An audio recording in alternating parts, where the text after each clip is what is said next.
Students, आज हम class first year के मैथमेटिक्स की एक्सरसाइज 3.5 को मज़ीद आगे बढ़ाएंगे। पहले दो लेक्चर जो हैं वो इस सिलसिले के हो चुके हैं। एक जो है वो हमने solution of simultaneous linear equations पढ़ा क्रैमर्स रूल से। फिर दूसरा लेक्चर जो था वो मैट्रिक्स इन्वर्जन मेथड या मैट्रिसेस मेथड से सॉल्यूशन फाइंड आउट करना था। आज हम पढ़ेंगे जी homogeneous linear equations in 3 variable, इनका सॉल्यूशन हम कैसे फाइंड आउट करेंगे जी। तो वेरी इंपॉर्टेंट टॉपिक, ये थोड़ी सी नई चीज़ है तो इसको देखें गौर से। तो शुरू करते हैं, बिस्मिल्लाहिर्रहमानिर्रहीम। ये system of linear equations 3 variable दिया है, इसकी डिग्री 1, इसकी डिग्री 1 और कांस्टेंट 0 है। अगर कांस्टेंट 0 होगा तो ये होमोजीनियस इक्वेशन कहलाएगी। हर टर्म की डिग्री 1 है लीनियर की, और कांस्टेंट जो होगा वो अगर 0 होगा तो इसको तीनों इक्वेशंस में, तो इनको हम कहते हैं होमोजीनियस इक्वेशंस। अब इनका सॉल्यूशन फाइंड आउट करना है। तो याद रख लेना, ये जो होमोजीनियस इक्वेशंस होंगी इनके बहुत सारे सॉल्यूशंस होंगे। जो पहले हमने इक्वेशंस पढ़ी थी लास्ट प्रीवियस 2 लेक्चर्स में, वो थी होमोजीनियस नहीं थी, क्योंकि उसमें कांस्टेंट नंबर कोई ना कोई दिया होता है लाजमी, ठीक है। तो उनका जो सॉल्यूशन है वो यूनिक होता है, इसके अलावा उनका कोई सॉल्यूशन नहीं होगी। यानी एक्स, वाई और जेड की पर्टिकुलर वैल्यूज़ के लिए वो इक्वेशंस जो हैं वो सेटिस्फाई होंगी। लेकिन जब होमोजीनियस इक्वेशंस होंगी तो होमोजीनियस इक्वेशंस में जो है वो एक्स, वाई, जेड के बहुत सारे सॉल्यूशन हो सकते हैं, यानी बहुत सारे नंबर्स जो हैं वो उनको सेटिस्फाई कर सकते हैं इन इक्वेशंस को। तो करते हैं जी शुरू। इसको जब हम मैट्रिक्स फॉर्म में लिखेंगे तो मैं डायरेक्टली लिख रहा हूँ मैट्रिक्स ऑफ कोफिशिएंट्स, एक्स वाली टर्म, x1 वाली टर्म, x2 वाली टर्म, x3 वाली टर्म इक्वल और कांस्टेंट, ये होमोजीनियस है, कांस्टेंट 0 है। फिर x1, x2, x3 वाली टर्म इक्वल और 0, x1, x2, x3 वाली टर्म और कांस्टेंट 0। तो इन सब का ऑर्डर सेम होना चाहिए विद रिस्पेक्ट टू वेरिएबल। अब इसको हम क्या कहेंगे, मैट्रिक्स ऑफ कोफिशिएंट। इसका कोफिशिएंट 1 है, इसका कोफिशिएंट 4 है, इसका कोफिशिएंट 2 है, इसका कोफिशिएंट 2 है, x2 का कोफिशिएंट यहाँ 1 है, x3 का कोफिशिएंट यहाँ -3 है, x1 का कोफिशिएंट 3 है, x2 का कोफिशिएंट 2 है, x3 का कोफिशिएंट -4 है। फिर x1, x2, x3 0, 0 और 0। लेट ये जो मैट्रिक्स ऑफ कोफिशिएंट है इसको A का नाम दे दिया। 1, 4, 2, 2, 1, -3, 3, 2, -4। डिटर्मिनेंट लेंगे जी, एक्सपैंड करेंगे इसको। 1, 4, 2, 2, 1, -3, 3, 2, -4। Expanding bye row 1,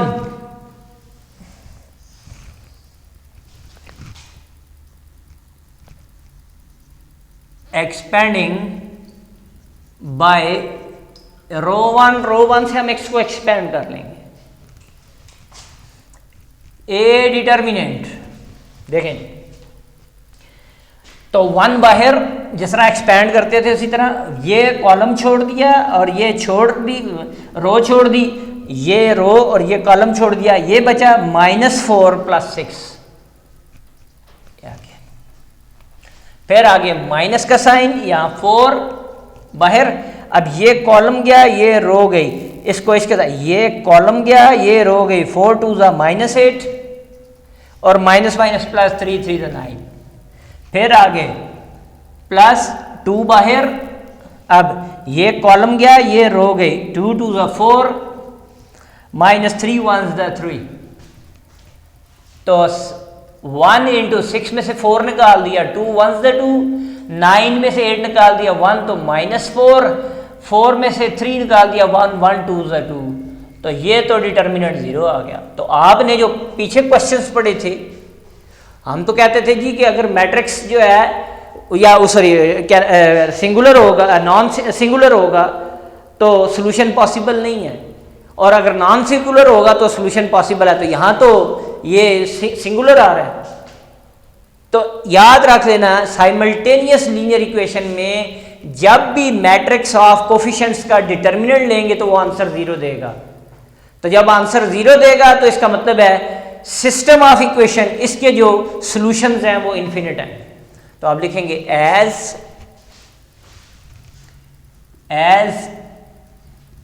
A is a singular matrix,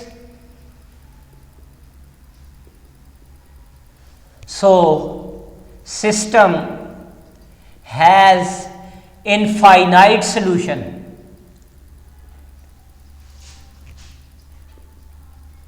इनके इन्फिनिट सॉल्यूशंस होंगे जी, अनगिनत, काउंट नहीं कर सकते। प्रीवियस केसेस जो हमने क्रैमर रूल में और इन्वर्जन मेथड में पढ़ा था उसमें एक एक सिंगल सॉल्यूशन आता था। x की एक पर्टिकुलर वैल्यू होती थी, y की एक पर्टिकुलर वैल्यू होती थी और z की, वो इक्वेशंस जो हैं वो उन्हीं पे सेटिस्फाई होंगी, उसके अलावा नहीं सेटिस्फाई होंगी। तो यहाँ पर इन्फिनिट सॉल्यूशन आ गया। अब इसको सॉल्व करने का तरीका क्या है, इसको मैं इक्वेशन 1 कह लेता हूँ, इसको 2 कह लेता हूँ और इसको इक्वेशन 3 कह लेते हैं। तो देखें अब यहां पर x1 वेरिएबल की वैल्यू जो है वो निकालनी है आपने, और x2 वेरिएबल की वैल्यू जो है वो इन टर्म्स ऑफ x3 निकालनी है। x1 की value in terms of x3 और x2 की value in terms of x3 निकालनी है आपने। तो हम क्या कर लेते हैं, पहले हम इनके कोफिशिएंट्स बराबर कर लेते हैं, इनको सॉल्व करते हैं। x1 के साथ यहाँ 2 है और x1 के साथ यहाँ भी 2 है, इनको बराबर करके x2 की वैल्यू x3 के इन टर्म में बराबर कर लेंगे। फिर नेक्स्ट स्टेप में हम क्या कर सकते हैं, इन दोनों के कोफिशिएंट्स बराबर करके x1 की वैल्यू x3 की टर्म में निकाल सकते हैं। तो सॉल्व करते हैं, मल्टीप्लाइंग इक्वेशन 1 बाई 2 से मल्टीप्लाई कर दिया, तो इसको 2 से मल्टीप्लाई कर दिया, क्या आ जाएगा 2x1, 4 2 8x2 प्लस 4x3 और 2 इस तरफ मल्टीप्लाई होकर 0 हो जाएगा। क्यों कर रहा हूं, यहां x1 के साथ 2 था तो मैं ये कैंसिल करा दूंगा, ये आ जाएगा। ठीक है, तो इसको 2 से मल्टीप्लाई कर दिया, ये आ गया जी 2x1 8x2 2 2 4x3, 2 इस तरह मल्टीप्लाई होकर 0, इसको मैंने इक्वेशन 3 कह दिया जी। क्या तरीका बताया, x1 की वैल्यू भी इन टर्म्स ऑफ x3 और x2 की भी value in terms of x3। तो मैं अगर x1 को कैंसिल करा लूंगा तो x2 की value in terms of x3 आ जाएगी। ठीक है, करते हैं इसको। तो सब्ट्रैक्टिंग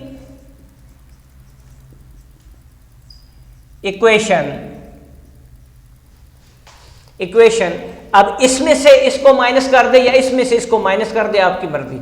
सब्ट्रैक्टिंग इक्वेशन 2 फ्रॉम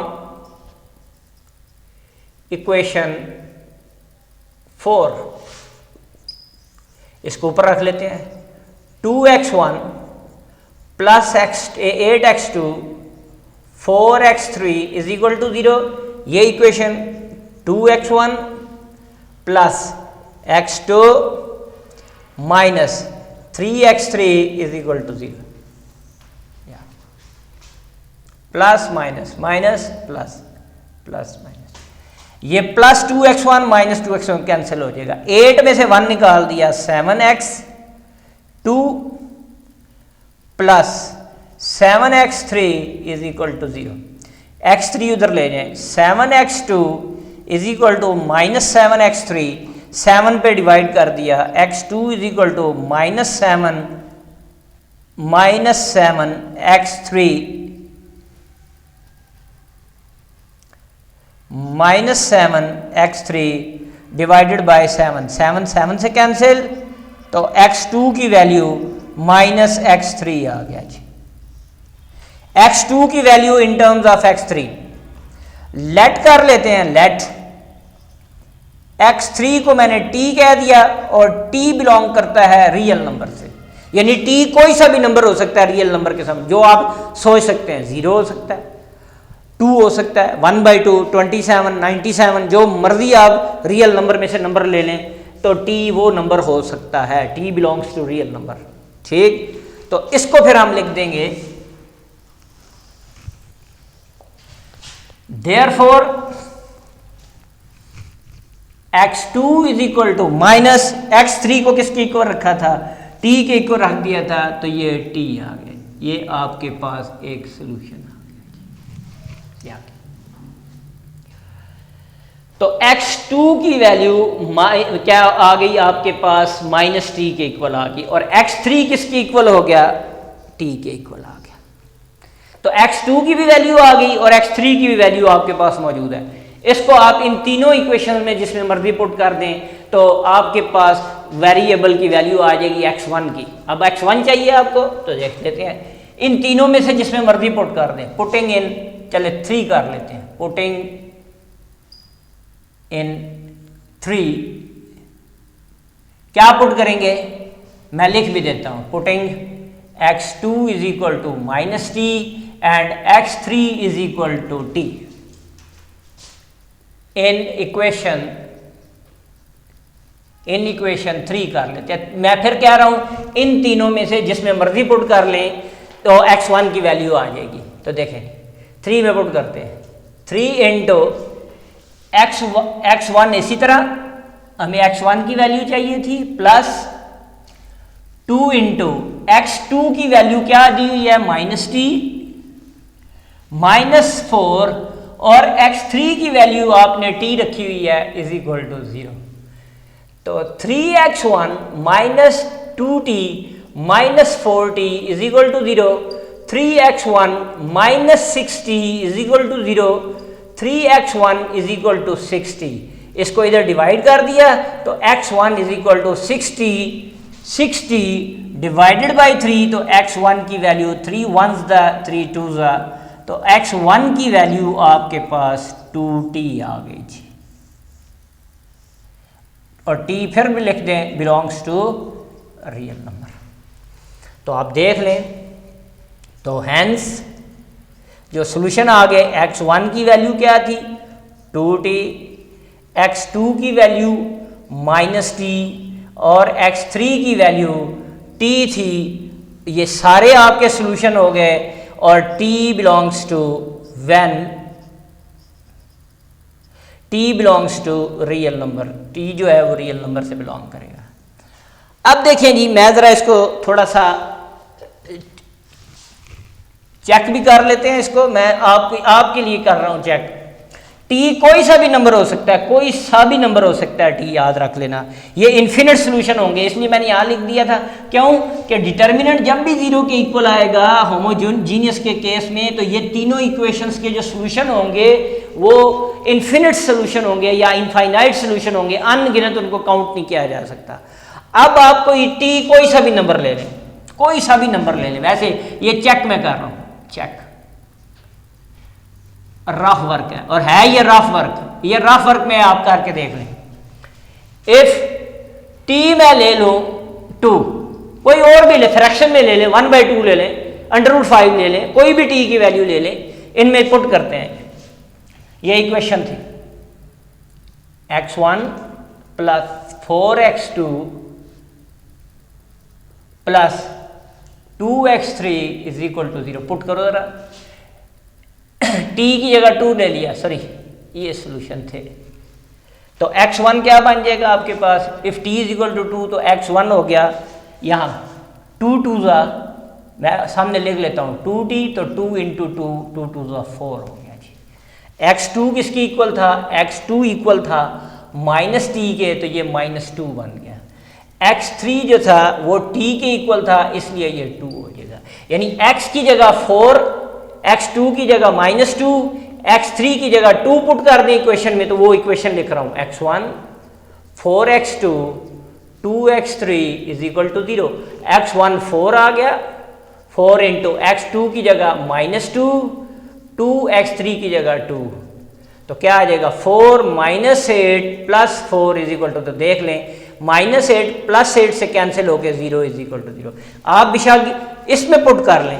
तो मैंने एक एग्जाम्पल के तौर पे किया, ये आपने करना नहीं है, वैसे बता रहा हूं आपको कि t की जगह हमने कहा था ना t रियल नंबर है कोई सा भी, मैंने 2 लिया, आप -1/2 ले लें, 100 ले लें t, तो टी इनमें पुट करके जो वैल्यूज बनेंगी इन इक्वेशन में पुट कर ले वो सारे आंसर होंगे। इसीलिए हम कहते हैं सिस्टम हैज इन्फिनिटिवली मैनी सॉल्यूशंस।